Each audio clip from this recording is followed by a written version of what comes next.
Hard Mark Podcast. Tim Duncan. Tim Duncan. Sleep on a bed. That's corruption. I could make a fake snake. You not pee in the pool. You not pee in Tim Duncan. All of myself is clean.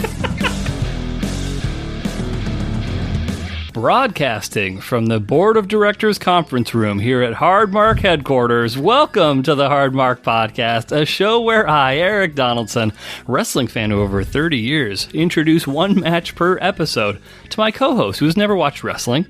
We what do? We talk about the backstory, we watch the match, and then we rank that match on our ever-growing list. The purpose of this show is twofold. First, to see what happens when someone who's never watched wrestling is introduced to its most notable matches, and secondly, as a window into the mind of my co-host, he is the man of 1,000 compliments, the soul skater, the maitre d' of mat drama, the Tampa Bay topsider, the living painting, the talent, the stein-holding superstar, and the man of 1,000 frozen towels, Flying Ryan Murphy. How are you today, sir? Very good, very good. Good. I gave you 2 extra titles. Yeah, I know. I both of those. A lot's happened since we last recorded. Both. Was that the last episode we did? Was the stein holding? The stein holding was in fact the last episode that we did. We'll just go in chronological order. So you successfully defeated Colton Brown. Correct. Hopefully all the Markomaniacs have already checked that video out. Hopefully that's not a, spoiler for people, but it was posted already. So if you haven't checked it out, then that's shame on you. But that happened. How are you feeling? Are you still basking in that glow? I felt great about it. I mean, I didn't have any doubts going into this, but that was made just the fact clear. That you got to, see this and get it on the camera was enough for me to. So you feel pretty good about yourself by beating someone who's half your size? That makes you feel. Is that what it is now? Unbelievable. Yeah, I mean, I was hoping for bigger, fatter Colton, and he just didn't show up. For sure, just ripped Colton showed up, and yeah, I still like. I mean, maybe if you put on a little bit more mass, he would have had a better chance of beating you. I'm saying this all along. It's in my shoulders. It's not in your. I mean, he could have abs all day. Maybe sure. He doesn't. Right. But it's in the shoulders. If it was a sit-up contest, it'd be a different story. But this is a stein holding. If it was a sit-up contest, I'd probably be in some trouble. Right. Are you still maintaining, because I know last time you threw out the challenge to friend of the show, former guest Tony Tate. Is that challenge still? I think I could take on anybody. Okay. I think anyone who wants to take me on a styling contest, I will accept the challenge. It's an open challenge. So you're not even just saying Tony. You're not limiting this to Tony Tate. Anybody. Wow. Catch me out in Eric's garage. Literally all comers, anyone within the sound of our voice, if you hear this, the gauntlet has been thrown down. Ryan Murphy is challenging you to stein holding contest. Who would you pick? Who would I pick? Yeah. Oh, I mean, Tony would have to be like up there, right? So I know that, and I know in the back of your mind, you're like, I already beat his time, but I think it is different when you're doing it by yourself. It's much different, yeah. Yeah. There's a competitive edge to it that kind of comes in. I don't think I would have gone as far as I had Colton not been right beside me holding that, stein. I probably would have stopped. Sure. Right. But someone's competing against you, you keep going. It's true. Yeah, that's the mark of a champion. That's what champions do. I think we have a lot of this is going to be a good episode, everybody. And I'd probably say something to that effect, but I have a really good feeling about this episode just because we have so many things. If you're here more for the big banter, the chemistry between Ryan and I, there's a lot of things that he and I are going to be discussing here today that I think will be relevant to your interests. If you're here more for the informational wrestling aspect, we also have some very interesting topics that I think Ryan will find to be very interesting as well. So I think there's something for everybody here today. And I know there's some parts of the audience that prefer, just the bullshitting. Other parts of the audience, they like the wrestle-science. This is going to be a perfect marriage of both of those things. I'm calling my shot right now. I'm Babe Ruth in it. I'm pointing to the out. Wow. This is a home run episode. Holy shit. This is a home run episode, Ryan. So fucking bring it. A lot of pressure on me. Yeah, it is. You got to match my energy level. Before I came. Well, I don't like prepping you ahead of time. Not that because A, you wouldn't do anything to prepare, but B, I just like you to organically sort of roll with the punches. Right. A boxer, that's what they have to do. They can come in with a game plan. Your game plan changes when you get punched in the face. Yeah. Mike Tyson. Pretty sure he said something to that. I think I butchered his quote, but he said something like that at one point in time. Heard it. Also, so we talked about the Stein holding contest, which again, open challenge to anybody who is interested in competing against Ryan. His schedule's very booked at the moment, but he'll try and fit you in as best he can. Another thing that came up recently, we went on I don't want to misrepresent the situation, but we were both camping together at the same time. We didn't go camping with each other necessarily, but we were on the same camping trip. I showed up to a camping event. I hosted a camping, and Ryan attended. Against all odds, Ryan showed up. Against all odds. Yeah. You gave me 7% chance. Is that what you said when I showed up? No, it was higher than that. Once you said that you were coming, I was like, okay, 75% odds Ryan's actually showing up. 75% after. Yeah, for sure. I mean, it's a longer drive. It's not too far, but when it comes down to like 2 hours, are people really incentivized to make that trek out there and follow the signs and there's no cell reception and that whole thing? Yeah, you have to read. Yeah, you got to read. There's no Google Maps out there. No Google Maps, just hot pink signs. Hot pink signs. The original Google Maps. They were helpful, and I mean, their good sign placement was mixed into the directions, and then right. So it was. Well, thank you. Yeah. Ryan turned a lot of heads. I think that he was the belle of the ball in many ways, camping-wise. I know the Markomaniacs are going to be surprised to hear this, but here's what Ryan brought supply-wise with him to the camping trip. So he had a little bit of forethought. He thought ahead. He purchased a tent. He did not own a tent, so he purchased a tent at Target, correct? On the way, yeah. Yep. Stopped at Target. 2-person tent. So that's what he had. He had a tent. And for anyone who hasn't been camping in a while, maybe you're kind of forgetting some of the other elements that frequently make up a camping trip. But usually when you're sleeping in a tent, you want something like a air mattress, so you're not on the ground, or a sleeping bag, so you have some sort of vehicle for warmth. Ryan didn't bring any of those things. He just had a tent. He also brought no food at all. and warm beer with no cooler for his beer to make it cold, and chewing tobacco, Grizzly Green. So in summary, Ryan brought a tent, a 2-person tent. He brought warm beer and Grizzly Green chewing tobacco, and Advil. And Advil. So, and that was, I think, the funniest thing about your appearance there was just how. The bare essentials, as it were, Jungle Book style. I debated heavily even bringing a tent to this. I seriously. What was your plan going into it? My plan was going to be to sleep in my car, but it was so hot I wasn't sure that was going to be an option. And so I didn't want to show up with that one. Sure. You'd be that guy. I didn't want to be that. People have slept in cars before. That's a thing. Yeah, but it's not okay. What? I don't know. I bought it. I bought the tent. Yeah. Maybe I could use it in the future. Whatever. Well, you returned it already, but yes. I did return it. You guys were I was gracious enough to offer me a hammock. Yeah, that's right. Slept in a hammock, which was wonderful. Yeah, I might just buy myself a hammock. I think you should. For my apartment. Yeah, do it. I mean, at this rate, couch versus hammock. Hammock might get a little warm. I don't know, especially inside, yeah, maybe. But nice. Roxy to sleep, Roxy, baby, Roxy. I will say, and I'm not going to say who said this, but the comment was made after you had left. I've never seen a more confident unemployed man.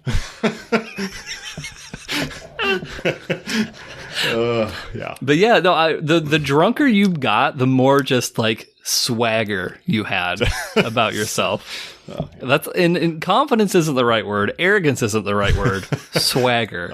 As you were playing and eventually lost to my wife at cornhole. Yeah.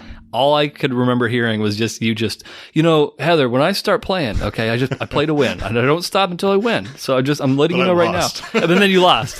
So eventually you did stop. So you got a lot of swagger, but you're a liar. But nonetheless, the intent was there. Right. No, I was, Next year, I want to get you in that Camp Olympics tournament because I want to see Camping Ryan in that environment. He's just got a big thing of dip in his mouth. He's playing all the Camp Olympics games. I think you're a running favorite in my mind. Yeah. Well, as I should be. We'll see. Yeah. We'll see. Maybe we'll document it for next year's camping, a little hard mark video feature. I don't want to commit to anything, but it's in the back of my mind. Anything on your mind? I know we haven't done and I'll do this just for the sake of old times. Ryan's Corner! order! There's nothing more that I like than a fresh cut lawn. We haven't done that in a while. Do you have anything on your mind? I mean, you've been busy. Well, relatively. No, I mean, I'm just... Any advice? I know we do Eric's wisdom tree. We can bring back Ryan's wisdom shrub. I have terrible advice. I don't have any good advice right now. I'm trying to... seeking advice. So, I am desperately seeking... put out any advice here. Sure. No, yeah, I mean, we'll see what happens in the next couple of weeks. Okay, yeah. I'll go from there. Then I'll maybe have some news. Well, how about, let's see. Let me set... I'm going to do a little T-ball action for you. Let me set you up. So, like, you've been on the job hunt for a little while now. A little while, yeah. For just a smidge. Yeah. What if somebody is recently finding themselves, maybe they're unemployed, maybe they're just, looking for the job, looking out on the job market. What piece of advice would you offer to somebody who's in that situation right now? Put out a lot of fucking applications. Like, cast a wide ass net. I don't want to out you. Yeah. Wasn't there a time when you were applying to like upwards of 70 jobs in a day? Recently. Yeah. And which is insane. In fairness, to me. I've had like... why am I doing this? I took like a month or two off after I was finishing my course and I was kind of traveling, and then and then I really started hitting it. And I probably had like 30 interviews. Okay. Applications, in fairness, have gotten a little bit easier to submit. Sure. Maybe back in the day when they can parse your resume. But cover letters, not so important. I don't submit cover letters. Right. I think it's a waste of time. Like, and you're right. You could be doing other applications while you're writing a cover letter. Well, there you go. There's Eric's. There's Ryan's. Don't do cover letters. Don't do cover letters. Just cast a wide net. 70, 80 applications a day. Yeah. You're bound to find something. We're going to do a cool thing, Ryan. Mm-hmm. Because this is, again, a real big episode. This is something I've been excited about all day. I've been looking forward to it all day. I think we got something for everybody. So bear with me for just a moment. We're going to play a game, Ryan. Do you like games?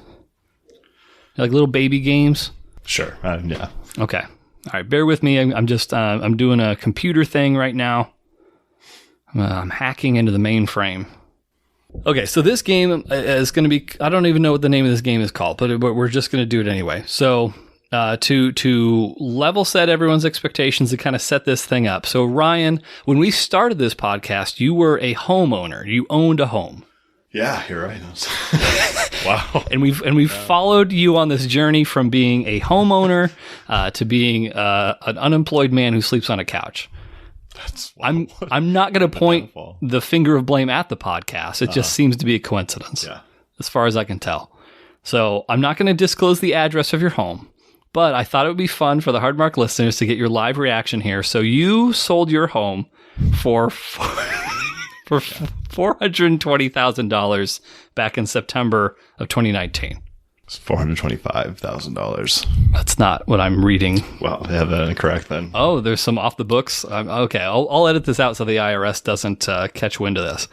Do you have any guesses or any estimates on what the current estimated value of this home is? I have an idea. I know it's...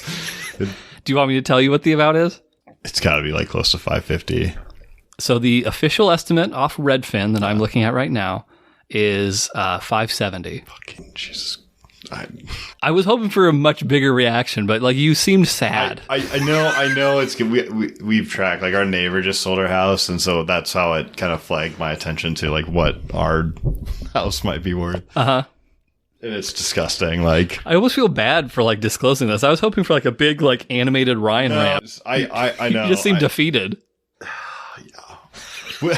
I fully expected this to go the other way, and it clearly shows you how I know nothing about, but I anticipated, I mean, we had Boeing issues, we had COVID. Sure. We had all this shit, and it just keeps going up. I mean, I guess the question would be, if you had to do it over again, would you have held on to that house? I mean, I don't think we could have, because Greta's moving. Mm-hmm. She wouldn't be willing to just throw you some coin just on the side. Makes enough money. I don't think we would have, but we were pretty nervous about, we thought the house was worth more than what it was listed for at the time that we sold it.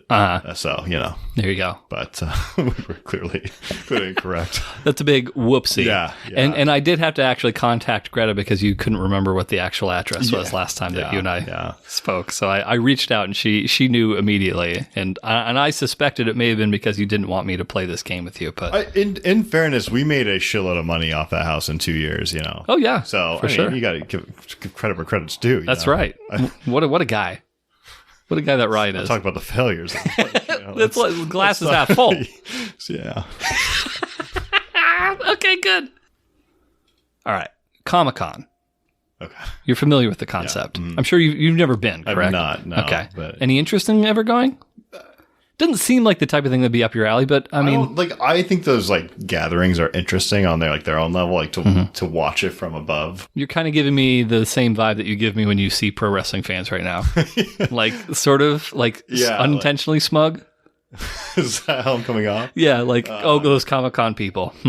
Interesting. But yeah, I don't know if you'd ever find me at a convention or... If you, let's say you have to go. Mm-hmm. Someone's pointing, they're saying, I'm gonna kill Greta. I'm gonna shoot Greta if you don't go. And so you're like, okay, I gotta go. And you are upset about this. As a quick callback to episode 30, which I've been re-listening to lately, and it's very funny. Yeah. And I'm upset about this. Okay, if you had to go to a Comic-Con and you had to cosplay, what would you cosplay as? That's a tough one. So I'm not really, I've never been even as a kid, into cartoons. Okay. Or those type of characters, or right? What do they It's not just cartoons there, you know. Is it furries and stuff? Yes. It could be. It's just movie characters and things like that. Yeah, movie characters. I'm just not a big fantasy guy. So, right. You're a big Moneyball guy. I get it. Oh, just with Jonah Hill. I like The Big Short, okay? I like reality-based things. I have an idea of what I thought you were going to say, and I'm surprised you haven't said it already, but I don't want to divert. No, did you have a route that you were going down? Not really. No one would ever know what the fuck you are, but I would expect you to... Brink? Yeah, I was going to say Brink. Can you... I wouldn't... So if I were to go, I wouldn't...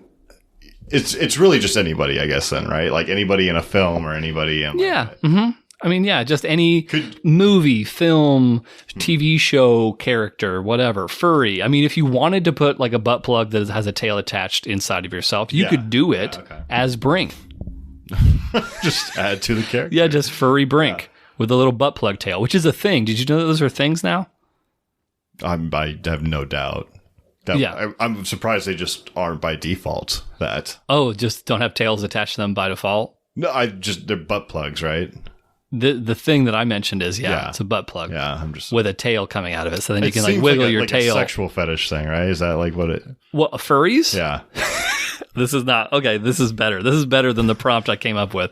I don't think it has to be, but I think more often than not, it probably is. Yeah, yes. Right.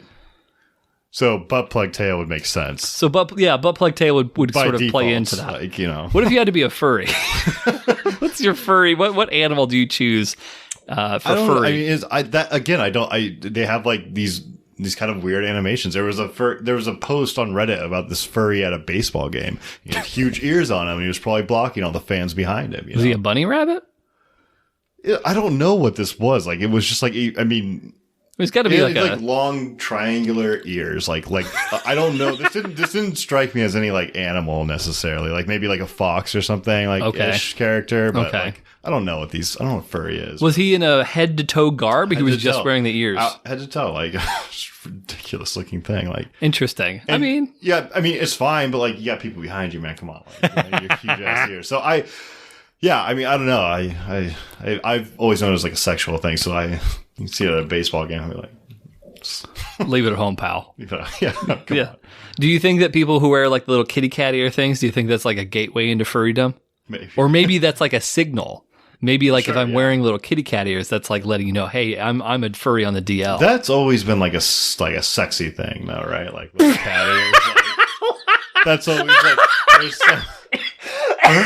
What do you mean? You throw on your Playboy bunny ears, or that's always been yeah, so sexy, like, you know, like. I mean, Playboy bunnies, the original furries. Maybe that's where, yeah. And they have little cottontails on their breeches, on their trunks, their briefs. Mm-hmm.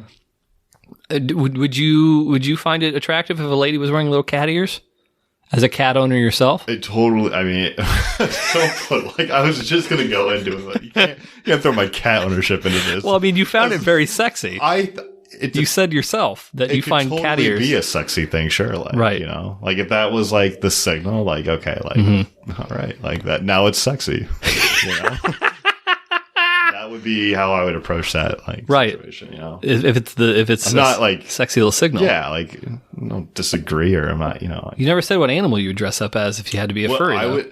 But again, I don't like, so like as Comic-Con, like, can dress up as any character in a movie, like, what can you dress up as any animal? Is that how furries work? Like, well, I mean, you could probably find like an animal character from something. Like, you just want to be a bear. Like, you could be Baloo from the Jungle Book, or I don't know. Probably just Baloo.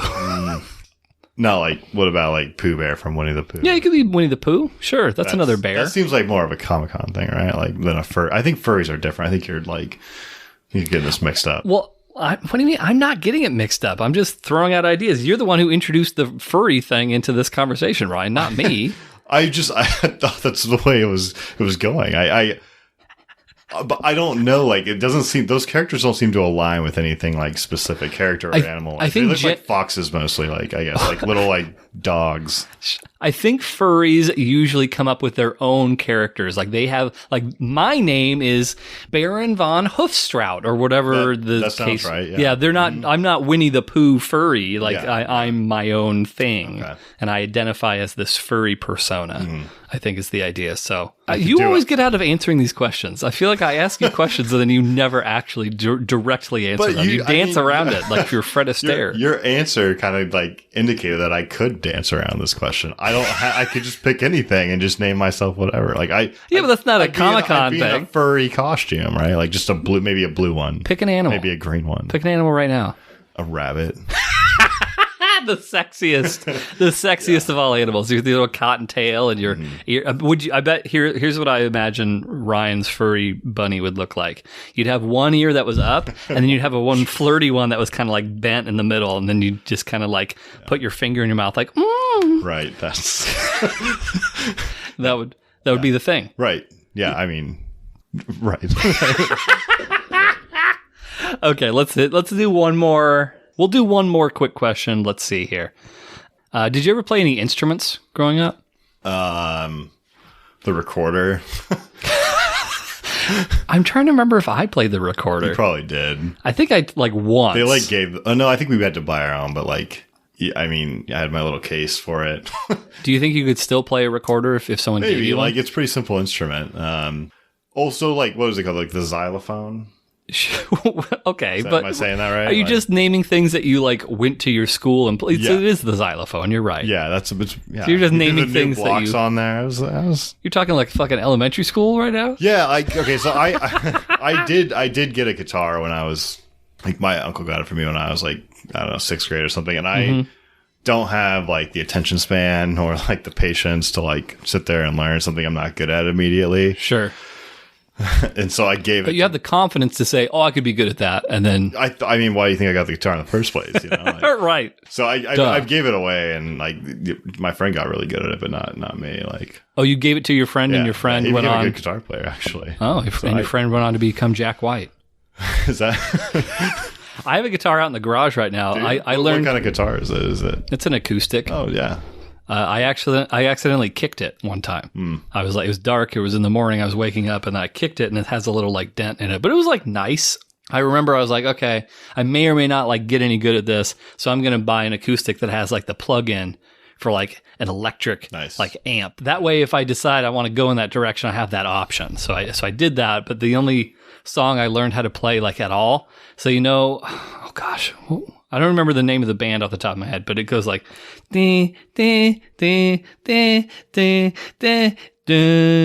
that song? Grunge? No.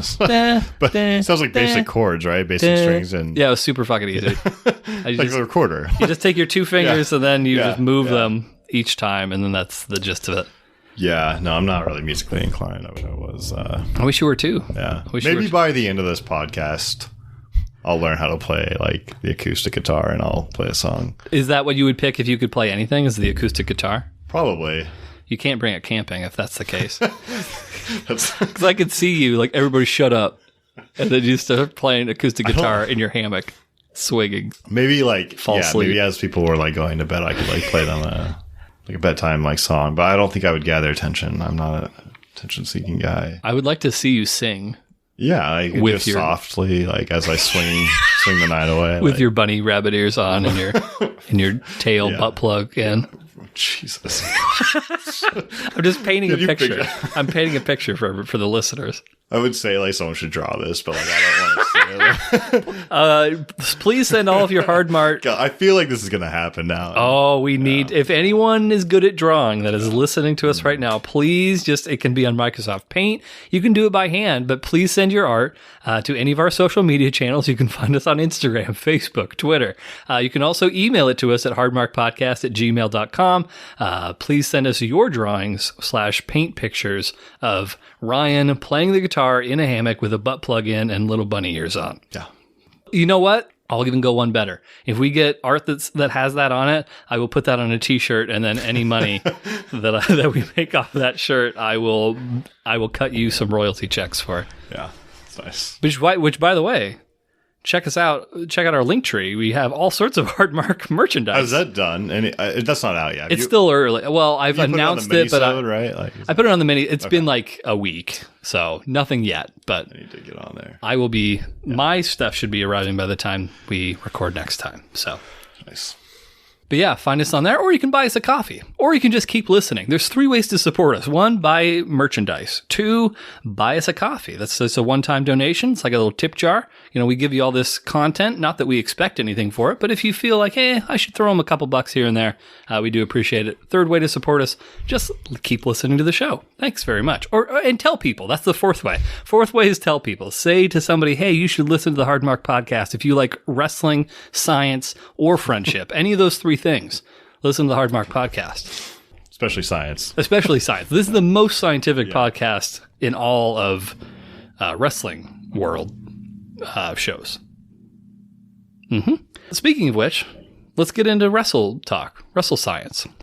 So, Ryan, we have watched some matches from various WrestleManias. What can you tell, like if this is anyone's first episode, which thank you for joining us. If this is anyone's first episode, what is WrestleMania to a non-fan? How would you describe it?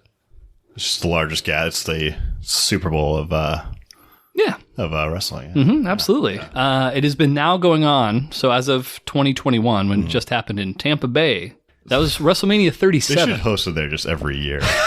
Stay in Tampa Bay. I mean, if you're not going to break the Safeco field attendance record, you might as well just hold it in Tampa Bay. I mean, they've already conquered Safeco / T-Mobile. The next time it is there, I will go. I will state that here, and I will go. Okay. Yeah. I mean, in Tampa. Everything else that you've said on this show that you said that you're going to do, you never do. This is this is the one time it's going to stick. Yeah. Hold me accountable. Right. Exactly. Tweet him. Where can they find you on social media, Ryan? TikTok. That's true. Find Ryan on TikTok. But anyway, so yeah, Ryan's absolutely correct. So WrestleMania is like the Super Bowl every year. It's like the biggest wrestling show that the WWE throws. And quite a few of the matches that we've seen have been from various WrestleManias. And a lot of the matches we've watched, as a matter of fact, have been main events of WrestleMania. In fact, the last episode that we recorded, that was a WrestleMania main event from this past year, from the 2021 WrestleMania event. Now, granted, WrestleMania 37 was 2 nights, so there was a main event of night 1 and night 2, but still, it fucking counts. It's a main event of the show. Fun fact for you, Ryan, of the first 8 WrestleManias, 7 of those had Hulk Hogan in the main event, and the only one that he was not an active participant in the main event for, he was ringside for and kind of, doing stuff. He was actively participating, but not in the match itself. Of the first 8, does that surprise you to hear that? No. Is that a shocking revelation that young Eric would be in? Sorry. Oh, is it doing a thing? Can I take this really quick? Yeah, sure. Sorry. I'm sitting here live as Ryan just took a phone call. Place your bets right now if this is a over-the-phone job offer. Our little unemployed boy, live on the air, may be getting the offer of a lifetime. If not, this is not a job offer. Please supplement Ryan's income by going to our link tree, purchasing a Hardmark t-shirt, hoodie, mug, water bottle, women's leggings, whatever you find in your heart and your wallet to give. We sure would appreciate it. I don't know that Ryan can survive another month sleeping on his couch. Cats jumping off his face. Really need a win here, guys. Really need a win. It would be funny if you just came back and like they said no. Although it's probably just another interview. Let's see, what is today? So we're recording this on a Thursday before holiday weekend. So it's basically a Friday. In my experience, I think when you get a end of the week call from a potential employer, I think that's like a job offer. So as much as it pains me to say it, I think this may be a job offer that he's getting. Which I guess, you can still buy shirts is the main takeaway from that revelation. But yeah, I would put money down. This is a job offer of some kind. Now, it may be a Burger King type of situation. Just flipping rodeo burgers. But, 6 months of that builds character. You eat on the cheap. Could be worse. Get some waffle fries. I don't know if Burger King has them, but, it seemed like they have the chicken fries, I think. That's like something similar. But yeah, I'm calling it. I think this is a job offer. If it's a job offer on air, then we're doing this podcast the rest of our lives. I mean, it's just a sign. The fact that we'd be live recording and he gets a job offer, what are the odds of that? Pretty slim. Did you get a job offer? Right. Did you get a job offer? I fucking called it. I even said it in the thing. I was like, yeah.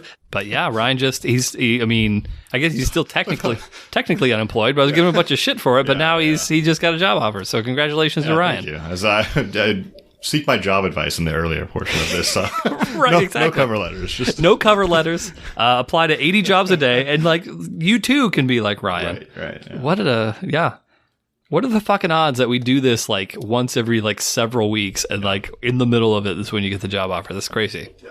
I avoided looking at my email today just in case I got like a poor you didn't get it because I didn't want to come to the podcast with that energy, so I put my phone down and Thank you for your dedication. Yeah. Thank you. I appreciate. Well, now you're going to be in a fucking great mood. I'm already in a good mood. Yeah. Wow. Yeah. You're going to have to fucking. You know what today is for me? What's today? Today's my Friday. I don't work tomorrow. Look at that shit. Yeah. What a day. Fucking Thursday. I know. What a great Thursday. You know what I'm doing tomorrow morning? What are you doing? Going to the Pancake House with my parents. Oh, nice. Have you been there? No. Is it like? Where is it? It's Bothell Everett. It's by the Rock. Oh, I've seen. We drove by it like holy times. shit. Greta wants to go. She likes. It's fucking great. Okay, I'll tell her. Yeah. Best pancakes. I'll go there tomorrow. Best pancakes I've ever eaten. Yeah. Yeah. Wow. So usually when I go there, again, I have no idea how I'm going to make this a cohesive thing at this point. But I'll usually get something that's like not pancakes, like as far as my main. And then as like the side thing, you can get, English muffin or toast or pancakes. And so like you can get pancakes on the side and their pancakes are fucking amazing. So I'm not a big pancake guy, but like in comparison to like IHOP pancakes, they're like. I have not been to IHOP in like a long time. I don't remember IHOP being anything special.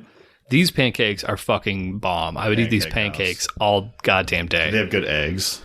Yeah, I think they do one thing that's like is it a souffle? Is that the name of it? But it takes a while. So you have to like be willing to wait like 45 minutes or so for them to like cook it. But I remember that being like very good. My parents always get mad at me if I consider ordering it because they don't want to wait around for my food. But it's definitely a thing.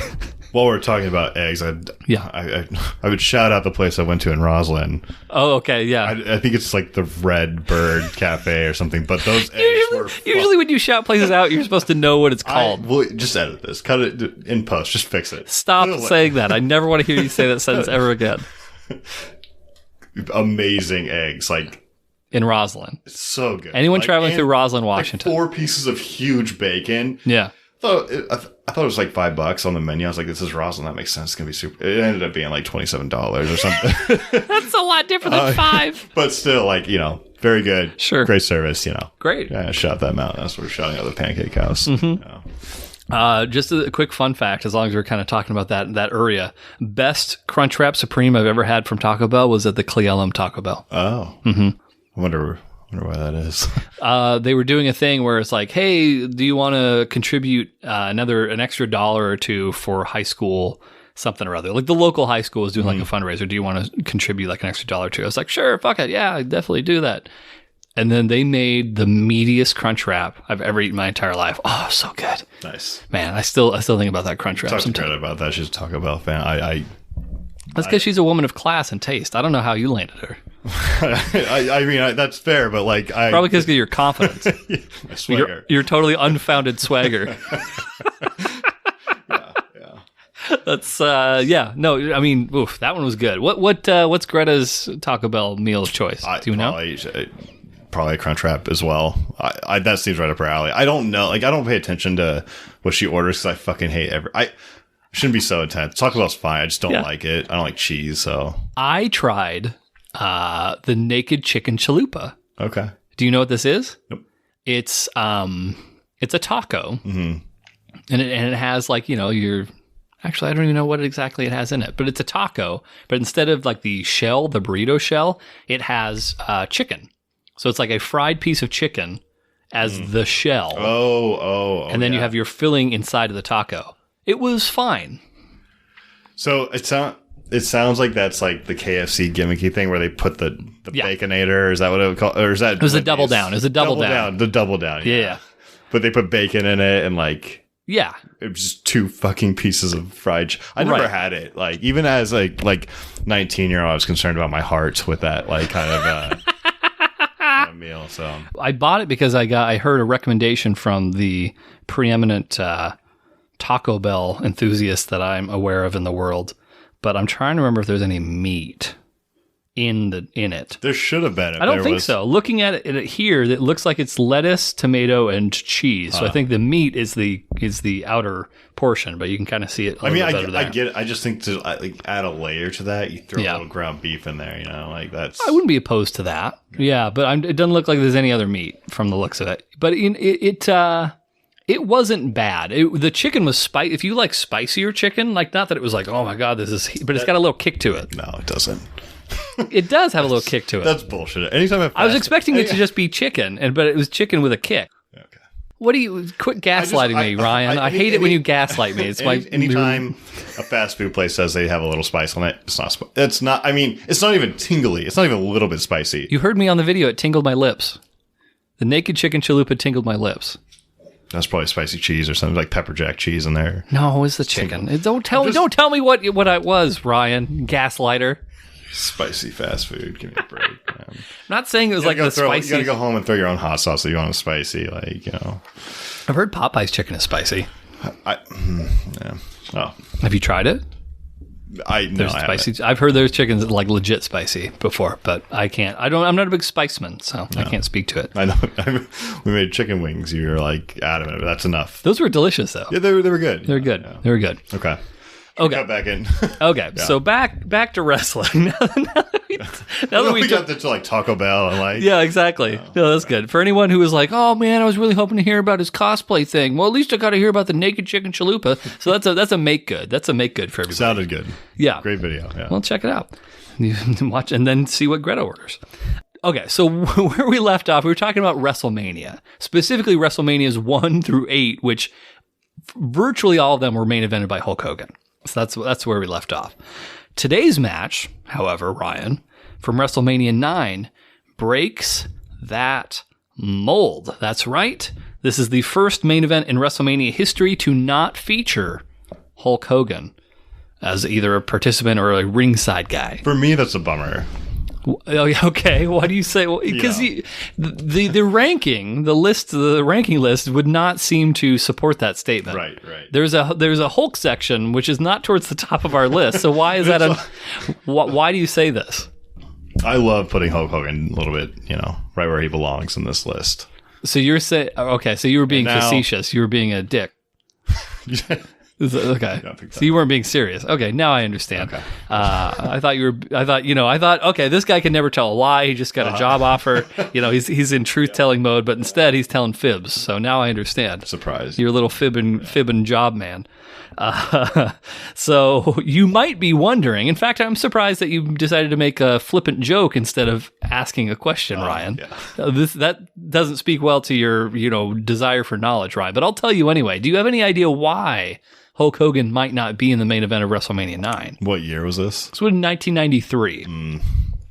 Back injury. That's a good. Okay, sure. Yeah, I could go for that. It's not that. Okay. The short version is that Vince McMahon has run into some legal troubles as of late over the past year-ish or so involving steroids, which I'm sure as a big baseball dummy, you're probably well familiar with the concept of steroids. Mark McGuire. Is maybe where they could merge a little bit, right? Probably. I bet Mark McGuire could have been a decent wrestler. Yeah, totally. Okay. Barry Bonds. Brett Boone. Brett Booner. Okay, so to give you some backstory, and feel free at any point in time if you're curious or you're like unsure like what the hell's going on, just let me know. Or if you want to just make a baseball reference, try and keep it short, but hit me with it. So over the course of 1991, 1992, the United States government began to build a case against Vince McMahon, famous for his XFL ownership and WWF magnate.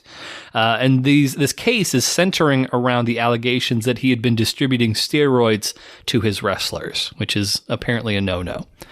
As it started to become clear that this could cause a major problem with the WWF if Vince McMahon's being brought to trial or even potentially put in prison, Hulk ended up stepping away to both pursue a career in films and also to kind of distance himself publicly from that steroid scandal. So it was kind of twofold from both of those.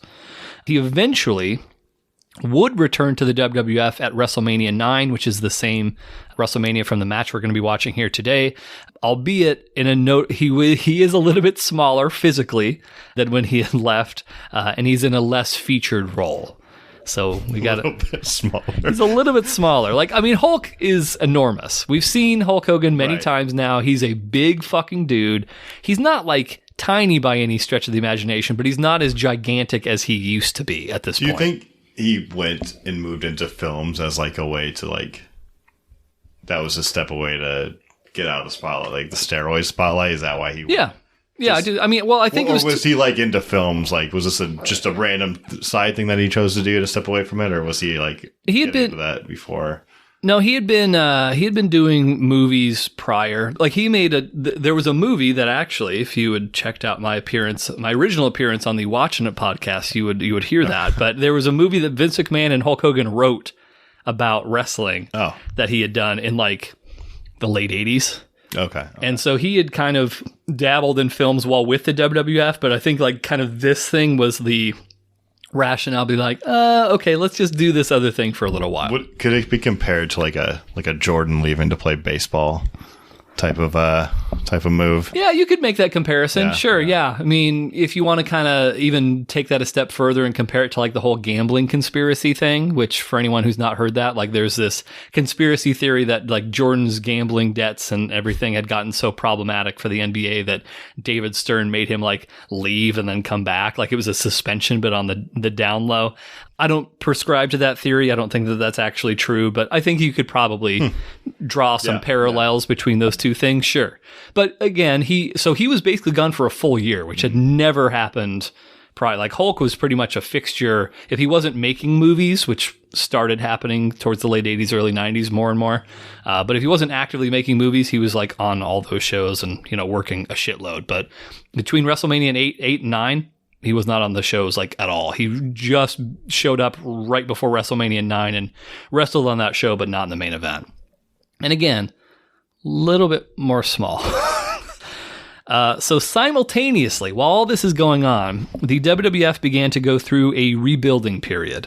The optics of featuring gigantic bodybuilders with impossible physiques like Hulk Hogan and your favorite, The Ultimate Warrior, while the company was under fire for steroids, was not a great one. And so as a result, the company shifted its focus to highlight other performers and kind of raising them up to be the main eventers, namely Bret, the Hitman Hart. Perennial favorite of the Hard Mark podcast. I think he has like at least 3 matches in the top 10 or something very close to the top 10. So Bret was looked at as a reliable wrestler who could be counted on to carry the company into its uncertain future. So he had earned the respect both of the fans and of his peers with his hard work over the better part of the past decade with the WWF. And so I think, like, especially for me as a little kid, I always really, really liked Bret because you saw him rise up in the ranks over the course of like a decade. Like he started out as a tag team guy, then he became like Intercontinental Champion, and then he became the WWF champion. So you can kind of see that rise through the ranks and like you're rooting for him by the end of it. Yeah. While he wasn't as flashy or as charismatic as Hulk Hogan was, he'd proven himself to be one of the best performers in the WWF and was able to deliver on top quality matches. So Bret was going into WrestleMania IX as the WWF champion. He had actually defeated Ric Flair for the title several months prior. His opponent in WrestleMania IX is a relative newcomer to the company who goes by the name of Yokozuna. Sounds like right up my alley. I think this is going to be right up your alley, my friend. So in real life, Yokozuna was a Samoan. He was part of the dynasty of wrestlers that had established themselves in the 1970s. Now, in the WWF, he was being presented as a Japanese sumo wrestler, which was not a stretch to believe that this 500-pounder came from that world. This is a big, big man. Legit 500 pounds. And he only got bigger as his career went on. Like eventually, I think he got in like the 650s, close to 700 mark. How is he today? He is no longer with us today. Unfortunately. Sorry, R.I.P. But like, yeah. Yeah, that sounded really legitimate. Yeah, very heartfelt. Yeah, this is 93. So, I mean, to think that... He was wrestling in the 70s, you said. No. He came from a family of Samoans that established themselves in the 70s. I thought this was maybe late in his... No. He broke into the... Okay, and then you even went so far as to ask me if what's his deal is today. But he passed away, gosh, I want to say in like the 2000s, like early 2000s, I believe. Of just being really heavy, basically. 650, Yeah. And that's like, I don't even think that's where he maxed out. I think he maxed out in like the 700 range. But this is him. What was it? You said he was in 500s during this match. He was right. He was billed at being 505 pounds. I don't know if Have we seen a guy that big? I know we've seen Andre, but Andre was like tall. Andre was like 7 feet tall, but he was also like in the 400-pound range. Like Andre was massive, just like because he had like a medical condition. Like his hands were gigantic, his feet were like he had acromegaly, which affects like every part of your body. This is by far the heaviest man that we've seen so far. So he's not as tall as Andre, but he's like enormous. Makes it even better. His thighs he knocks that guy down. Well, that's the thing. But his thighs are the biggest thighs I've ever seen on any human being in my entire life. I'm excited. They're massive. Yeah. Poor Bret. Poor Bret. Poor Bret. Yeah. So we talked about the Samoan heritage. Again, he wasn't being presented as Samoan. He was being presented as a Japanese guy. So Yokozuna had bulldozed through all of the competition. So he made easy work of all the other wrestlers, and he dominated the 1993 Royal Rumble. So that match that we've watched a few episodes ago where Ric Flair won, there was 30 guys in it, etc. Yokozuna had like basically no problem just tossing fucking guys out. Which, I mean, when you're 500 pounds, it makes sense that you'd have an advantage in a over-the-top rope battle royal type thing. So because he won that earned himself a shot at the WWF title against Bret Hitman Hart at WrestleMania IX. So ultimately, this match comes down to whether Bret can pull off the seemingly impossible feat of beating the undefeated Yokozuna, or if Yokozuna is going to do the same thing to Bret as he's done to everyone else in the WWF. And that is our match here today. Your record, as it stands right now, going into this match, is 21-20. Yeah. So you're right on that 500 mark. Right about where I want to be. He could be undefeated right now, but he would choose not to. He's a man of the people. He likes to be humble. That's well said. Yeah. Yeah. I have the data. Like I could, I mean, it's true. I've shared this Excel document with him. It's a Google sheet. Yeah. But yeah, he can figure out all the analytics, but you know what? It's all about heart and passion. Right. The most important part of the scientific method. I will really quickly show you. I have a couple pictures. So here, that's kind of like the title picture between Bret. Which, you do remember Bret, right? Yes. Okay, yes. So that's Bret on the left and Yokozuna on the right. So that's kind of them, the title card of their big match here today. The outfit is thinning on him. It is. He doesn't look like a 500. No. I mean, he looks like a big boy, but he doesn't. He's a big boy, yeah, but not. Sure, it's the checker pattern. I think it's a slimming pattern. Everyone says that about checkered robes. So there's one picture. I'll give you a little action picture here of the two of them in the ring together too, just so you can kind of get a visualization of this guy. There you go. There you go. it is. That is not thinning. I don't know what the opposite of thinning would be, but yeah. So that's it. So he would wear like the traditional sumo, like it's not called this, but the diaper, but with like the spandex underneath. So and like that was not hiding anything. But look at the thighs. I bet this is a short-term match. I can't imagine that guy can spend. You are correct. It's not going to be like real short. It's not like it's longer than like 5 minutes, for example. But his cardio and his flexibility were surprising for a man. I of his have size. no doubt. Like they're yeah. But this is not a 60-minute. No, like that guy. There's no way his stamina is up to like that kind of level. You were correct. You were correct. And so. Any other things around this picture that you have any comments on or want to know? Is this match? I don't think this is a picture from that match. Okay. No, but it's the same competitors, but no, different match than what you're seeing a picture of right there. But the size is identical. Yeah. The last thing I will show you before we actually get to this thing. It's just sprung to my mind. I wasn't planning on showing this to you before, but so Yokozuna's finishing maneuver. In fact, I'll take a step back. Bret Hart's finishing maneuver is called the sharpshooter. It's a move where if the guy's on his back, he'll like twist their legs around his leg, flip them over on their stomach and like pull back. So it's like a submission hold. If you can see the size of Yokozuna's legs, that may be difficult to pull off on him. So that's Bret's finishing move. And so the question becomes like, can he do that to Yokozuna? This is going to be interesting. I'm excited to see how this. You haven't heard everything yet, my friend. Okay. Yokozuna's finishing move. His finishing move is he'll take the guy, they're laying down on the ground. He'll pull them into a corner. And then what he'll do, Yokozuna will climb up, not to the very top rope, but to the second rope.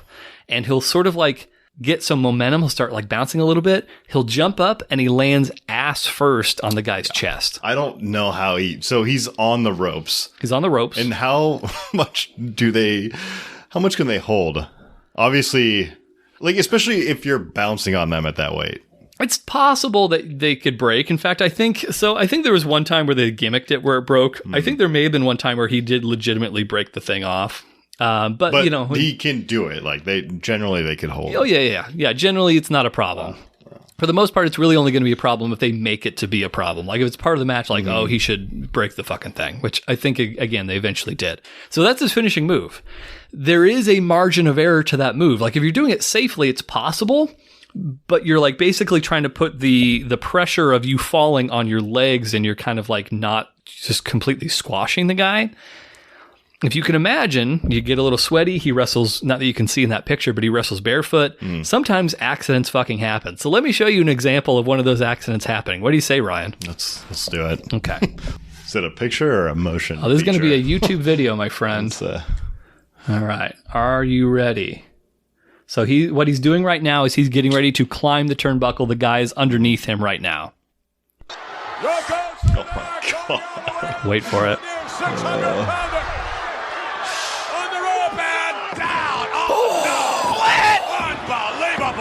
Yes! Look at that. Let's go back one more time.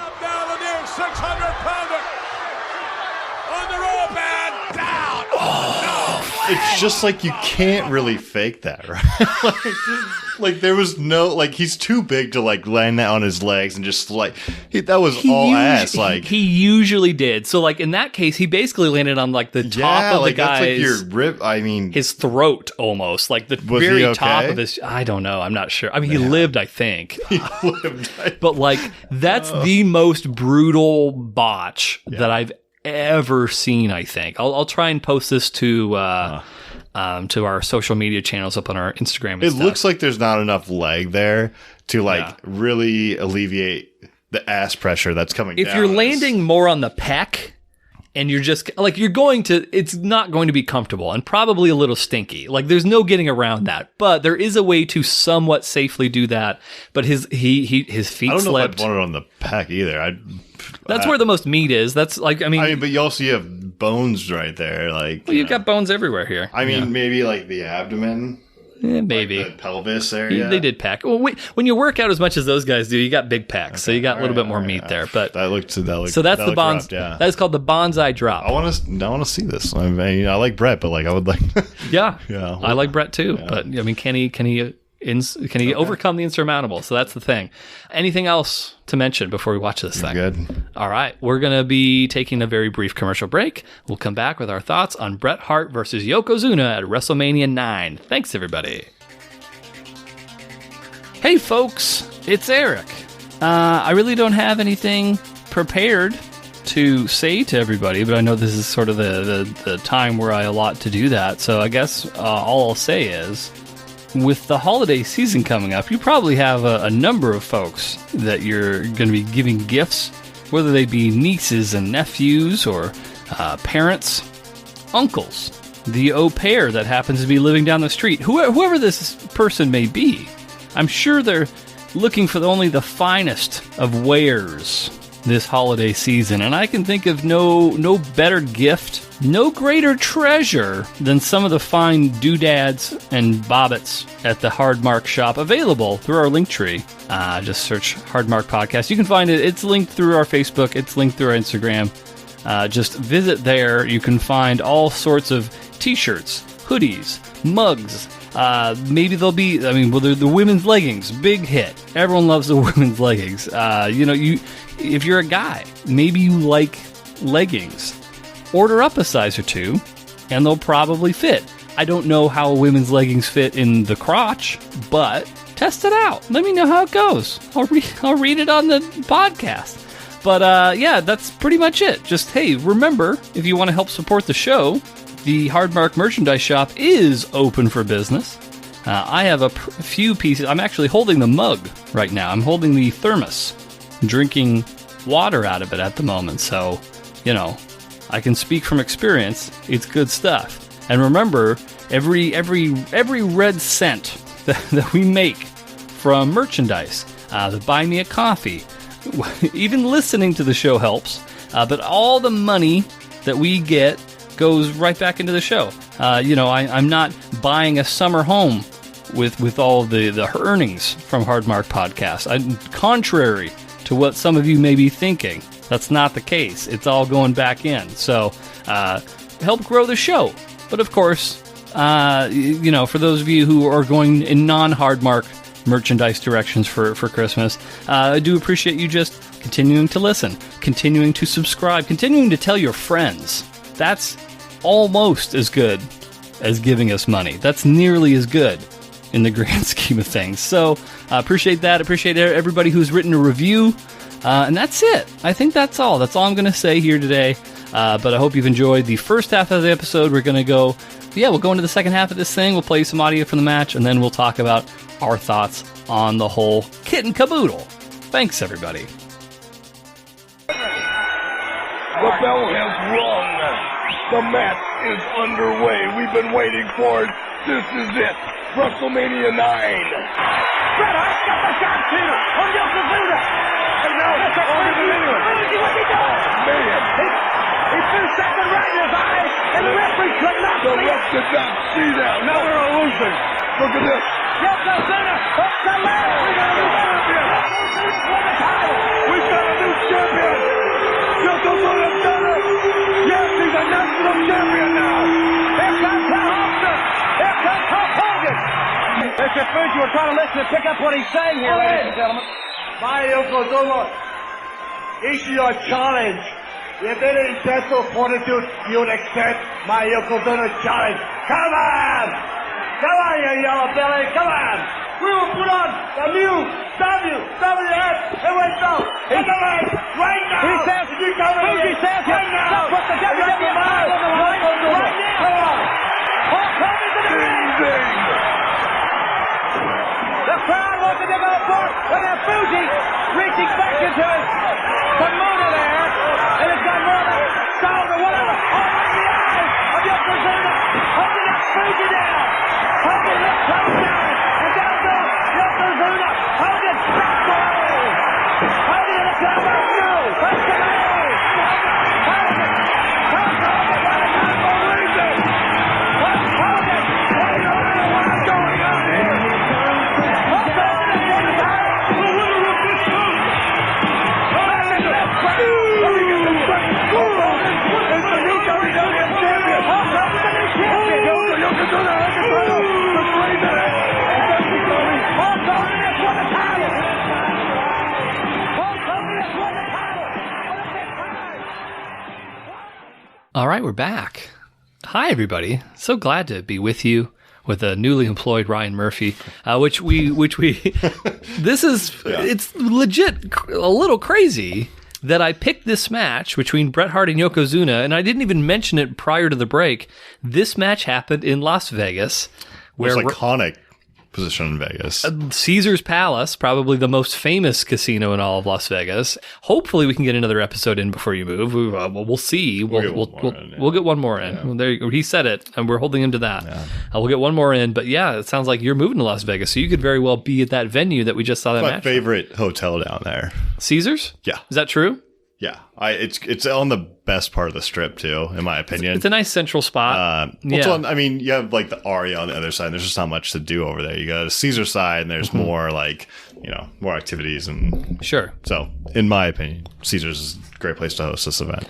Luxor is a little far south for me, but their pool I've had some very good experiences at. But yeah, I can. Caesar's is a nice location for sure.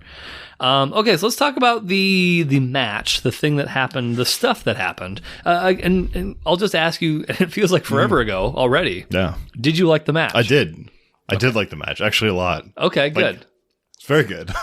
One thing that I noticed, and we're not to the ranking yet, so you don't need to worry about stressing out about it. I just reviewed our top 10. And now that we actually have over 40 matches, I think that this is starting to carry a little bit more weight. Now that we're reviewing this, there are two wrestlers at present day, right now, right this second, who have two matches in the top 10. One is Bret Hart, one is Cactus Jack, which like realistically, like their styles could not be any more different for both of them. But I just thought it was interesting that those are the two wrestlers that have two spots in the top 10. They're the only two wrestlers that have that at the moment. It would be interesting to see because you have a bunch of data points in there, right? Like, at this point, so analytics. You science, could, I mean, maybe we could science. figure out why. Like, what does Cactus Jack offer? Like, what has he done in these, like, I don't know if my data is going. I mean, I can just tell you. Have like 10, 11. What did he do in those matches? He was willing to put his body on the line, and you fucking dig it. Is that a data point we have? That's not body on the line ratings. Okay, 7 out of 10. No, Cactus Jack, he's willing to just go balls out. I mean, he was in the main event of the deathmatch thing. Yeah. That was just a total battle of attrition. Bret Hart, not like that at all, but like everything that Bret Hart does looks good. It all makes sense. It's not like stretching the lines of believability to a ridiculous degree. He's modest, He's modest. He's humble. He's really the wrestler of the people, the wrestler of the Ryan Murphy. Yeah. So I saw him give those glasses to that kid out there. Like that could have been me. That could have been in a different universe. That could have been you. But yeah, as far as what we saw, so it kind of kicks off with an interview from Mean Gene. It kind of rehashed some of the things that happened with Yokozuna. We saw the bonsai drop. That was a little bit more safer than the one we watched before the break. So you kind of saw like, okay, he's not just murdering people every single time that he does this thing. Then we had a brief interview with Hulk Hogan. Any thoughts on the Hulk Hogan? It was a little bit of foreshadowing over what was to come. But what'd you think of the Hulk Hogan interview? That was right there. That was typical Hulk Hogan. He said the J word. We won't say it on the program, but he did. It was jarring. He dropped it like heavily. I'm surprised that they did not cut that out of the Peacock version, but I guess it was so quick they just overlooked it. Yeah. But it was. I mean, did you catch what the main takeaway from that interview was? I mean, he was like, "We're in your corner. That's my boy." Like, it was that he was like, Bret Hart's going to take it, and guess what? And then this is how he finished it. He's like, "Guess what? It's not how exactly he said it. Hulk Hogan would never say, guess what? But guess what? I'm challenging the winner." And so he said that, but you didn't think in a million years like he was going to do it that same night. But anyway, I'm getting ahead of myself. But anyway, that brings us to the match here today. There was the little brief interlude where the dude is up. Oh gosh. Todd Pettengill is his name. That was the name of the dude with the sunglasses that was interviewing out in the stands. He saw the toga guys. That's the point where you mentioned, like, this 1993 looks like 2003. It was very, like, high quality. Like, talking about the video quality? I don't know if it was the video quality, but, like, even the people didn't look like they were, like, out there from 93. It looked like it could. When you say high quality, you're talking about the people were high quality? Because I can guarantee you they weren't. But it looked like it. Maybe it was like the video. Maybe it was I don't know. But like, it did not look like these. You could tell when you're watching a 1993, like these people look like they're right from 1993. They're right out of the fucking 80s, like into the early 90s. Right. This looked more a lot of neons. Like more like today's. A lot of sharp edges. I was surprised it was 93. Like, sure. But it was. Here we are. See, it's the upper echelon of fashion because it's 1993 Las Vegas. These are trendsetters here. Not just anybody gets an invite to WrestleMania. Maybe that was it, yeah. It's got to be They were moving in the 2000s, They were already there before everybody else got there. Yokozuna entrance, we noted how his robe was not as form-flattering when he was moving as he was in a still image. You could see it, yeah. You could really... You could see that girth. There was a lot of girth. That 500-pound girth. Mm-hmm. Still flattering, I would say. But how do you think that you would deal with being a 500-pound man? I feel like I'm dealing with it right now. Like... I feel like I'm starting to like wobble. Like, is this the heaviest you've ever been right now? Do you think? Yeah, like I think I've been I've been stress eating. Okay. So like I've been and not like doing much. Sure. Like I played a little tennis today, and Did you really? Yeah, and with Greta? Yeah. Okay. And winded. Like fuck, I'm a heavy ass guy. I felt like that. I feel what this guy is going through. Like I'm like trying to pick out shirts, and I'm like I can't even suck it in anymore. Like So, but you do recall at camping, you claimed that within 2 months, you literally set a 2-month deadline. You were like, "Give me 2 months, I will be ripped to death." In fact, I think you said September 18th. You said, "Give me till September 18th, I'll be ripped to death." So I think I'm on, and we'll check in, but I think I'm on that pace. Even I would agree with myself as of today. That I could be on that pace, ripped to death by September. What? I don't even know what ripped. So, that's not an expression. So, for anyone who was not at this camping trip, which is the majority of the people listening right now, ripped to death is not a thing that anyone actually says. But, like, do you mean you're like going to be 5 pounds lighter than you are right now? Because if so, then sure, yeah, I'll believe that. That's unfair. You're downplaying what I'm talking about here. You're talking about like having like fucking visible abs and like a Ninja Turtle ridge down to your crotch. I'm not talking like not like Colton. I don't have that. So what does ripped to death mean in this context? 180, like being able to move, like jog a little bit, like 190 maybe. What do you? I mean, if you feel comfortable, 225 right now. You think you'll be down 45 pounds in 2 months? That's a little ambitious, I said my friend. 190. Like I think 2 years ago I was down to 180 after like 220. I think I could do it again. I would. You know what? If you can make it, I give you all the credit in the world if you can do it. There's going to be a period where you have to acclimate to the Las Vegas lifestyle, and as we've talked a little bit, I know again this information's fresh. You're like an hour and a half into it. Yeah. People are going to be wanting to visit you, and they're not going to want to visit you and just play solitaire in your apartment. They're going to want to go out. They're going to want to drink. They're going to get it fucked up. So like. Just liquor. The liquor only diet. Stay off the beer. That's right. Stay off beer, which, I mean, Las Vegas beer is notoriously bad anyway. So you probably would be okay. But avoid like the big slushy drinks. Just stick with like hard alcohol. Yeah, just you should on be okay. the rocks, like straight. Exactly. Just vodka. That's it. No, we'll see. We'll see what happens. I think we got a good game plan. So we go, okay. So Yokozuna entrance, going back to the match. Bret Hart. Thoughts on Bret Hart? I mean, we've seen him a few times now. Yeah. I mean, like, his classic Bret Hart. Like, he had his pink getup on, like, the sunglasses. The leather jacket. He's out there with the fans, the people. Right. I said this when we were watching it, and the more I'm marinating on it, the more I'm like, so, and for any big wrestling fans out there, I don't know how this will hit you, but whatever. I think that so if you're saying like who is the greatest wrestler of all time, there's a bunch of different criterias and whatnot that you can kind of put on it. I think like if you're looking at their career as a whole, Shawn Michaels is probably the greatest of all time when just like looking at his entire body of work. I think if you're looking at who was the absolute best at their like peak, who was the best wrestler of a certain time period of all time, and I can't speak to like 70s, 60s, 50s, whatever, but I think Bret Hart, every time we go back and watch a Bret Hart match, it's always entertaining. I am never bored by a Bret Hart match. I always really, really enjoy it. And like his matches, not a lot of guys from the 90s matches like hold up now in 2021. But like every time I watch a Bret Hart match, I'm thoroughly, thoroughly entertained. So that's my bit. That's my spiel, I'm going to say. Yeah. Okay, so as far as the match itself, so it kind of kicks off with Bret hitting a big drop kick. He just starts punching away at Yokozuna. Eventually kind of climbs up on the rope and Yoko like shoves him off, like get the fuck out of here, pal, that sort of thing. Bret then gets shoulder blocked out of the ring. Yoko's kind of preventing him from getting back into the ring. He just starts like kicking at him over and over. That's maybe my favorite part of the match is when Yoko is trying to kick at Bret again. Mm-hmm. Bret grabs his foot and ties him up. Like, I thought that was just a fucking, like, if you're fighting a 500-pound man, fucking tie his shit up and then just start beating the shit out of him. I fully agree with that. And that was when I knew that, like, Bret was playing this strategically. Sure. And 40 chess. You can't, 40, yeah, just like our fucking president, like. Mm-hmm. I don't want to go down that route. Sorry, yeah.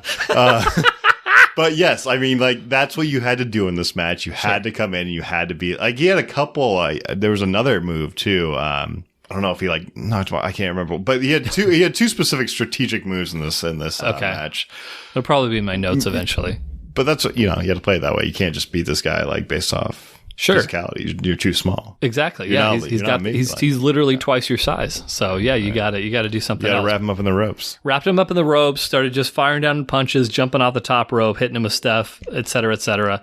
There was the big leg drop from Yokozuna. You were briefly concerned that he would have actually hurt Bret, which I think is partially because, like, the size of this guy's legs. It looked like he rolled out of it. Like, that was what it looked like. Oh, that's right. Like, it looked like he rolled back before he, like, sure. Yoko was, that one botch that we saw before the match, outstanding. Yokozuna was generally a pretty safe worker. I think he was I think he knew how big he was. So, yeah, that sort of thing. There was the big USA chant, despite neither man being from the United States. I didn't realize that either, but that's fucking hilarious. Yeah, like, and it should be more known, and that's just like how we are as a country. Bret Hart, like, it was never like it's not like they tried to make it a surprise that Bret Hart was from Canada. That was always absolutely part of his persona. It's like, this guy's from Calgary. It's so funny. But big USA chant. There was that stupid ass nerve hold that Yokozuna hit a couple times where he's just like grabbing hold of the guy of Bret Hart's trapezius. Like mildly uncomfortable. Right. Yeah. Like, there's people that I know that we talked about, Chris Paxton, who if he squeezed your fucking trap, like, that would be legitimately painful, but it's not like an exciting thing to watch as a viewer on TV. Yeah. I liked the leg up that Bret hit. You seemed somewhat nonplussed by it. I like the full range of that. Like, he like, it didn't look that impressive. Like, nice move. It ended up working, but like it was when he took, like, he got the leg up and they took him down from the back. He fully went at, and I like the completion of that. That's like fucking, you don't see wrestlers do that ever. Sure. They always like leave a guy on the ground and like they walk around and like, no, he finished the move, like, so you gotta respect that. Here's a reason why I like this leg up. A lot of guys, when they do the leg up, they'll just kind of like grab hold of the ropes and just put one leg up and like that, and then the guy's just charging into it. When Bret did the leg up, which ordinarily the leg up is a stupid fucking move, but when Bret did the goddamn leg up against this 500-pound man, he put both feet up as like catapulting himself and just thrusted one foot out. And then, as Ryan mentioned, followed up on it. So it was like legitimately the best leg up I've ever seen in a wrestling match, in my opinion. Follow up on your work, Follow up on your work. Ryan's Corner. Follow up on your work. 75 to 80 applications per day. Don't worry about a cover letter. And you follow those steps. You too can go to Las Vegas. So then, towards the end of the match, so I think really kind of the finishing sequence. So they're both in the corner. Bret is like on top of the ropes, kind of just raining punches down. Everybody loves counting, so they're just counting along 1, 2, 3, punch, etc. Then Yoko starts countering, and Bret like holds onto the turnbuckle pad, and that's when Yokozuna like pulls him, and the turnbuckle pad comes off. You kind of get a sense of like, oh, what the fuck's going to happen now? Yokozuna tries to ram Bret Hart's head into the exposed turnbuckle. Bret counters, rams Yoko into the turnbuckle, puts him into the sharpshooter, and that's when the cocaine showed up. It wasn't actually cocaine. It was powder. Yeah. I mean, he looked like he had him. But you knew something stupid was going to fucking happen right after that. So Mr. Fuji, who we didn't really talk about at all here today. Who was kind of a big part of the match. Like, yeah, it was a pretty significant of both matches, spoiler alert. But Mr. Fuji starts rooting around his kimono, eventually comes out with some non-cocaine powder, and throws that into Bret Hart's face as he has Yoko locked into the sharpshooter. Bret's like selling the powder in his eyes, and then Yoko, without even doing a move, he just like kind of crawls over and pins him and wins. That was it. You were not happy about that. No, it was bullshit. Like, I mean, and there was no suspense. It was just like powder in the face. Okay, you know what's going to happen next, and he goes and pins him. Like, you know who also felt that was bullshit? Yeah. My guy. Your guy. My new guy. Bret Hart was fucking pissed about that. He was pissed about that ending. Oh, he was. Yes. He felt like he was having his legs cut out from underneath him, so they, would go in a different direction. So they could bring the thing that we're about to talk about. Yeah. So he was not in real life happy about it. He obviously went along with it because he's a professional. Yeah. But he was fucking pissed about that. He's written all about it in his book, and we can talk about that in just a moment. But anyway, so Yoko beats Bret Hart. So Ryan predicted Bret to win the match. Yoko beat Bret. So Ryan was then very briefly at a 21-21 record. And then what do you think happens next? The immortal Hulk Hogan comes out to, how would you phrase this? Take revenge. Redemption. Yeah. And I didn't think he was going to do it. I feel like they always try to talk these guys, and they're just like, they weasel the way. Or like, it's not going to work at this time. Like, sure.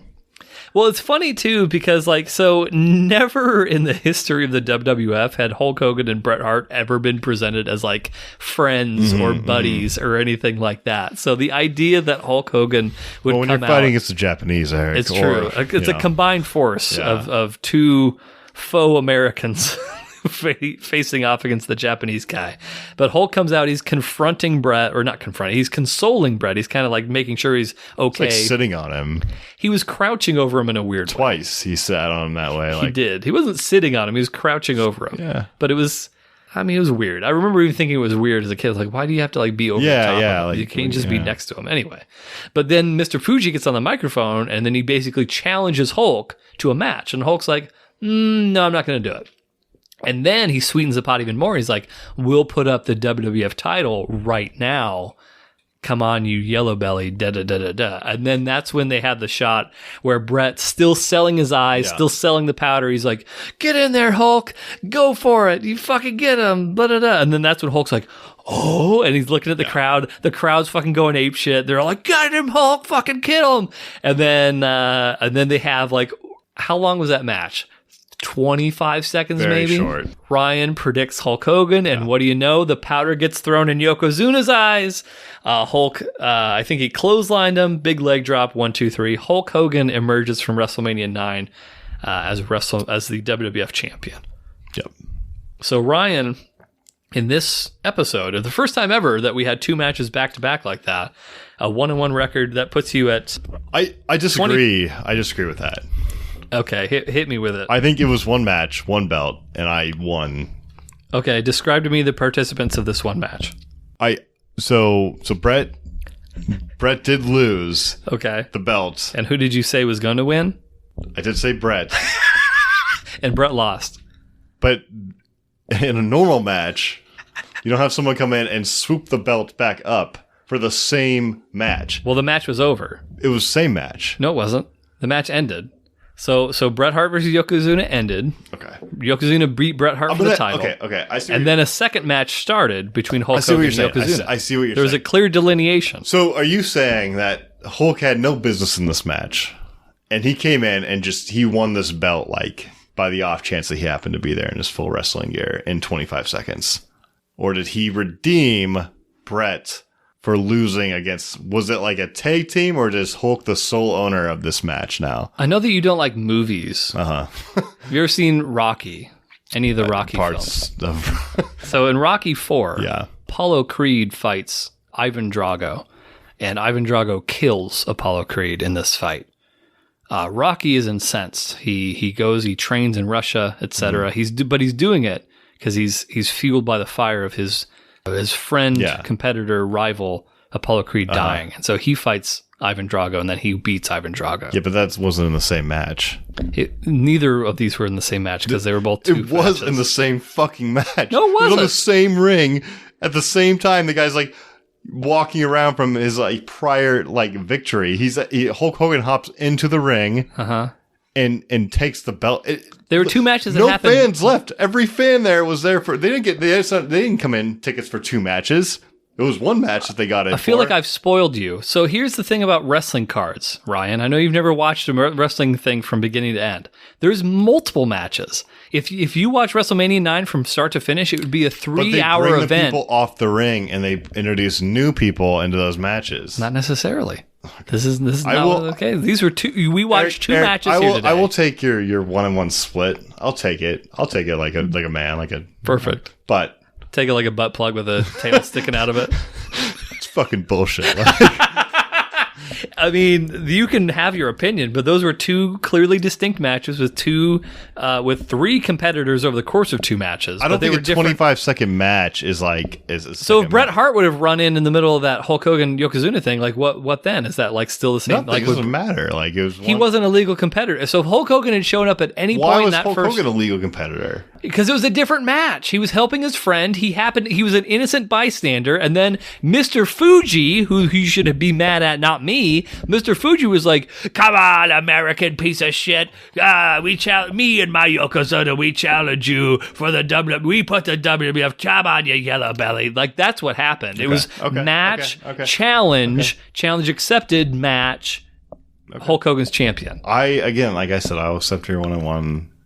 I mean, that's how it's going to be anyway, so you can accept it or not. What are you doing with the microphone? Stop tinkering with it. Can you hear it? Yes. Fuck. I can always hear it. I can't control my hands, especially like... That's why I have a fucking it's okay. Stress ball, I'll Ryan. take your 1-on-1. Just... No. Come on. You're killing me. So anyway, that brings Ryan's record to 22-21 for next episode, which I don't even know what it's going to be. We'll see. It's a fluid. It's a fucking thing, man. It's a living, breathing entity. Bring it back to Tampa Bay.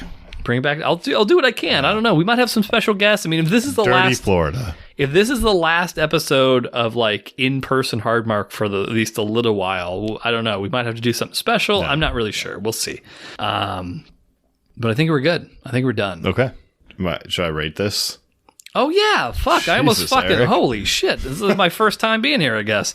Yeah, let's do science. Let me rate this. Yeah, this was a good match. I really... We have to do two things. I'm still considering this one match, and I'll accept your one. No. These are two matches. You have to rate each one individually. Come on. This is two matches, Ryan. Now that Bret Hart versus Yoko's one, and then Hulk versus Yoko's one. That's rate shattering. I don't even know what the fuck I'm going to do now. What word did you just say? Rate shattering. Rate. I don't even know how to do this. I don't know what that means. My whole thing's been shattered. This was one match. No, these are two matches. I can't do two. You have to. That's the rules. Unbelievable. We watched two matches. This is getting the bell rang twice. This is getting out of the bell rang twice. The bells are what constitutes a match.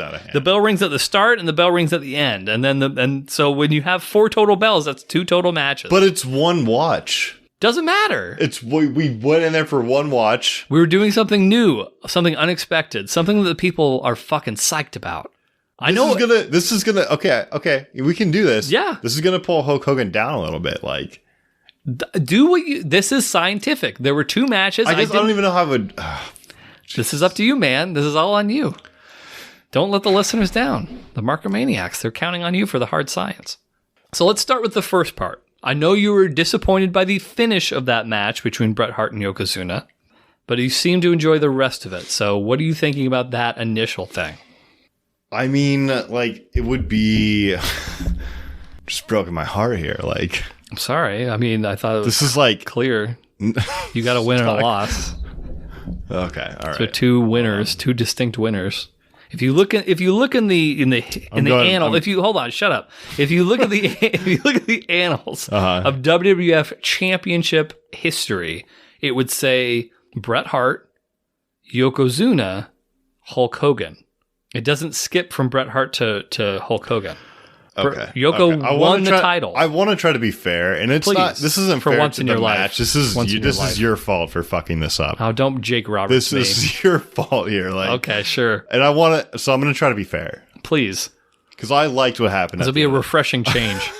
I liked what happened at the end of the match. I liked Hulk stepping in there. Okay. I did. I liked it. I enjoyed it. It was my first Hulk match. I think What I are liked. you doing right now? You're being like weird. Am I? Yeah. I was going to rate one match, not to rate two. I'm like having to, like, I'm processing this right now. I don't know. It's like, I don't know. It sounds. I'm not sure if you like did a line of Coke or something outside and then you came back. It's weird. You're like all amped up. There's a lot of energy going on through me like right now. There's been a lot going on. And now you split these matches. Right. And okay. I knew that this was happening, even though you didn't. That doesn't help my I thought I was rating one match. No, you're rating two. We've done 6 matches in an episode before, Ryan. This should be old hat. Okay, so I would say like the first match would be like, I gotta put it like somewhere. It wasn't that interesting now that it's split. Okay. But it was good. It was good. It was a good Bret match. Maybe I put it 19. Oh, so it's not going to be a third match in the top 10 for Bret. No. Now that you're splitting them up, like, stop saying that. Stop saying it's my fault. It is your fault. This should have been one. So above Okada versus Shibata is what you're saying. Yeah, I put it 19. And then I do. I mean, so we're putting Hulk in here. And I liked what happened. That made the match. I think I would put it. So this 25-second match where there's salt in the face of Yokozuna and then 2 moves. But the fans were like, they were so into it. The fans were super That's where into the it. real passion of wrestling comes out right there. Like, USA, like USA. That's finally, right. They're chanting for USA. We get it back. We finally get an American in there. I think maybe I put it like the new number 12. Holy shit, this is the highest Hulk Hogan match by like a significant margin. Okay, so this is going to be the new 12, so that actually bumps Bret and Yoko versus down to 20, but you're cool with all that. Okay, yeah, that's fine. Okay. If I have to split it, Jesus, like, there's a lot to take on right there. It's really not. It's really not that hard. You're making this, like, this is just... It should have been one match. It should have been one match placed in one Take spot. it up with the WWF record keepers, dog. If they both won the title, Bret to Yoko to Hulk, then that's 2 matches. If Hulk would have shown up at any point during the Bret versus Yoko thing, that would have been a tag team match. No, it was like a tag team. Shutty uppy. That would have been a disqualification. the match would have been thrown out because Hulk Hogan interfered. But because the match was over, now it's a separate match. Where if Bret Hart would have shown up in the middle of that shit, then it would have been a disqualification. I disagree. I mean, I'm not saying I'm not wrong. I just disagree. Like, I disagree with the 1912. Got it. Okay. Yeah. Anything else you want to say about that? Because you're wrong about the other things. No, I'm good. It's 2 matches. Done. Okay. I'm done. I'm glad we got a nice little argument in. The people would be disappointed if we didn't get that. Let's finish this out with Eric's Wisdom Tree. Then I have to pee, and you probably have to figure out, how am I going to move to another state? Right. Flushable wipes are not as flushable as you think. I don't think anyone disagrees with that. I think they're a problem for the city. Yes. I remember last year, sometime during COVID, there was big signs on the street. And I don't know why this came up during COVID, but they're like, please do not flush wipes. Like a big that was a COVID thing? I don't know if it was a COVID thing, but the city of Bothell had one of those big signs up that was those don't flush flushable wipes. Don't flush flushable. Don't flush wipes. Don't flush only flush toilet paper. But I mean, they had But obviously, it became a problem because this. So I thought I was doing the right thing. I was following the instructions on the flushable wipes. I was only doing one at a time. Yeah. Admittedly, my poops were worse lately. So it's a 3 not at a time, but 3, successive flushes. But it fucked up my pipes real bad. I need bidets is what I need. Bidet, I think I just need a bidet. or take a shower afterwards. Like, I don't like. Yeah. I'm a morning guy, so I just take a shower and we call it good. So, but long story short, it was like $2,000 to fix my fucking pipe. So I was getting sewage backed up into my shower, into my toilet. So fucking don't flush flushable wipes. Wow. Just throw them away. You had an issue with that. Yeah. Father's Day weekend, sewage backed up. I had to have 2 separate plumbers because the first plumber's like, I don't have enough tools for this, and so we need to get another set of plumbers out. So don't flush flushable wipes unless you're like fucking sure that your goddamn pipes can handle it. Otherwise, don't worry about it. And that's Eric's wisdom tree. Just don't do it. Just don't do it. Yeah. Just don't worry about it. And I'm sorry I didn't do the cool like fucking thing with the making my voice all echoey, but I really have to pee real bad. So anything else, Ryan? I'm good. Well, if you're not hard, get hard. Once you get hard, stay hard. Tune in for next episode, the final in-person hard mark for the foreseeable future, and we'll send Ryan off in style. Maybe we'll have a Stein holding. I don't know. I'm not really sure what we're going to do, but we'll do something cool. Check it out. Take it sleazy, everybody. The naked chicken chalupa tingled my lips.